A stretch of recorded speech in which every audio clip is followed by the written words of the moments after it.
तर रात्रीच्या जेवणामध्ये भाकरीसोबत मी बनवायला घेतली होती कच्च्या टोमॅटोची चटणी। तर इथे मी 4 असे छोटे आकाराचे टोमॅटो घेतलेले आहेत आणि ते छोटे छोटे आपल्याला कट करून घ्यायचे आहेत।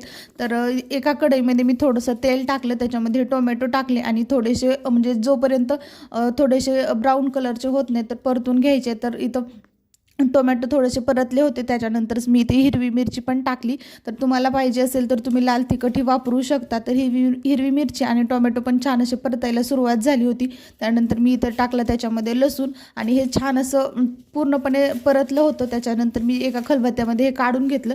तर तुम्ही मिक्सरमध्ये पण वाटू शकता, पण मिक्सरची चव आणि खलबत्त्याची चव थोडीशी वेगळी लागते।